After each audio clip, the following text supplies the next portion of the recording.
குடும்பத்திற்கு மேல் வசித்து வருகிறார்கள். இந்த வசிக்கக்கூடிய இடம் கிட்டத்தட்ட 90 ஆண்டுகளுக்கு முன்பே அவர்கள் சொந்தமாக கிரயம் செய்து பெற்ற இடம். அந்த இடத்தில் தங்களுடைய வசதிக்கு ஏற்ப நடப்பதற்கு பாதைகளும் வீடுகளும் ஆலயங்களும் கட்டி குடியிருந்து வருகிறார்கள். இந்த இடத்தை ஒரு தனி நபர் ஒருடைய மனுவை பார்த்திங்கன்னா ஏற்று இன்று மாவட்ட ஆட்சியரும் வட்டாட்சியரும் ஒரு தவறுதலான உத்தரவை பிறப்பித்து இந்த ஆக்கிரமிப்புகளை அகற்ற இன்று முடிவு செய்து காவலர்கள் பாதுகாப்போடு வர ஏற்பாடு செய்திருந்தார்கள். அதை நாங்கள் எதிர்கொண்டு மக்கள் ராஜ்யம் கட்சி சார்பாகவும் வீரபோயர் இளைஞர் பேரவை சார்பாகவும் இந்த மக்களினுடைய நியாயமான கோரிக்கைகளை வலியுறுத்தி எடுத்துரைக்க தயாராக இருந்த நிலையில் இந்த கோரிக்கைகளை ஏற்க கூட இந்த அரசு அதிகாரிகள் தயாராக இல்லை. காரணம் என்னவென்றால் இந்த கள்ளக்குறிச்சி மாவட்டத்திலேயே சில அதிகாரிகள் எல்லாம் பரிசு பெறுவதற்காகவே தங்களுடைய பணிகளை செய்து வருகிறார்கள். இன்று இருப்பவனுக்கு ஒரு சட்டம், இல்லாதவனுக்கு ஒரு சட்டம்.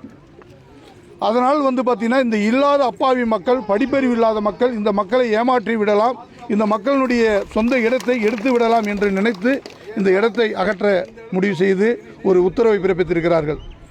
நிலவழி பாதை அப்படின்னு சொல்லி ஒரு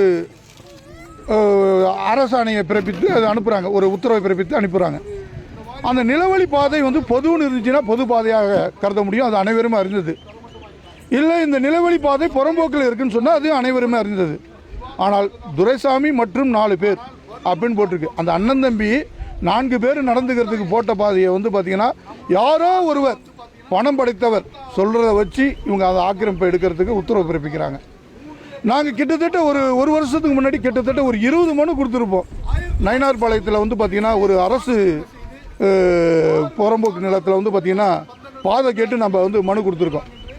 அந்த மனு மீது நடவடிக்கை எடுக்காத இந்த துப்புக்கட்ட வட்டாட்சியர் இதை எப்படி பார்த்தீங்கன்னா ஒரு பட்டா நிலத்தில் இருக்கிற பாதையை நான் பாதை எடுப்பேன், எங்களுக்கு உரிமை உண்டு, அரசு அதிகாரிகளுக்கு உரிமை உண்டுன்னு எப்படி ஒரு உத்தரவு பிறப்பிக்கிறாங்கன்னு தான் தெரியல. அப்போ பணத்துக்கு தான் இங்கே வேலை பார்க்குறாங்கன்னு நினைக்கிறேன். ஏழை மக்களுக்கோ இல்லை இந்த வறுமையில் இருப்பவர்களுக்கோ இவங்களுக்கு ஒரு நல்லது செய்ய இந்த அரசு அதிகாரிகள்லாம் இல்லைன்னு நினைக்கிறேன். அந்த இடத்துல இதை பார்த்தீங்கன்னா இன்றைக்கு இந்த ஆக்கிரமிப்பு அகற்றாமல் விட்டு இல்லை நாளைக்கோ இல்லை இன்னும் ஒரு வாரம் கழிச்சோ இன்னும் ஒரு மாதம் கழிச்சோ எடுக்க நினைத்தால் நிச்சயம் தமிழகம் முழுவதும் அந்தந்த மாவட்டத்திலே ஒரு புரட்சிகரம்